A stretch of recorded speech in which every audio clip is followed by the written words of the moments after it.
Bonjour chers frères et sœurs dans le Seigneur, nous sommes aujourd'hui le mercredi 8 octobre 2025. Voici le texte pour cette pensée biblique quotidienne, Esther chapitre 5 et 6. En voici le titre. Dieu agit dans sa souveraineté. Après 3 jours de jeûne, sans y avoir été invité, Esther se rendit dans la cour intérieure du palais. Lorsque Xerxès l'aperçut, il lui permit de s'approcher. « Si tu le désires, je te donnerai même la moitié de l'empire, lui dit-il. » Cette expression signifiait qu'il était prêt à lui accorder sa faveur. Avec sagesse, Esther l'invita, lui et Haman, à un festin qu'elle avait préparé pour le soir même. Au cours du repas, Xerxès lui demanda de nouveau « Demande-moi ce que tu voudras, et je te l'accorderai. » Avec respect, Esther invita de nouveau les deux hommes pour un deuxième festin qui aurait lieu le lendemain. Elle promit à Xerxès de lui formuler sa requête à ce moment-là.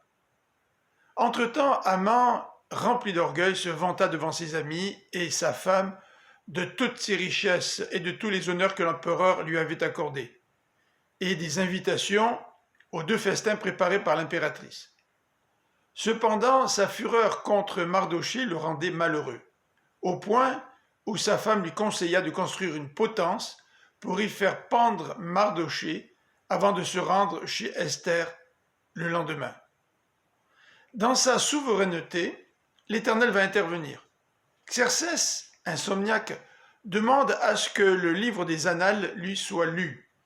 Il découvre alors que Mardochée avait déjoué un complot contre lui, sans qu'il en soit récompensé. Xerxès demanda alors conseil à Haman pour honorer un serviteur. Pensant que Xerxès voulait le récompenser, Haman suggéra à l'empereur que ce serviteur soit revêtu d'un manteau de l'empereur et amené sur la place de la ville, assis sur un des chevaux du roi, en proclamant devant lui « Voilà ce que l'empereur fait pour l'homme qu'il désire honorer. » Agis ainsi envers le juif Mardochée, lui ordonna Xerxès. Je vous souhaite une bonne fin de journée, que le Seigneur vous bénisse. À demain.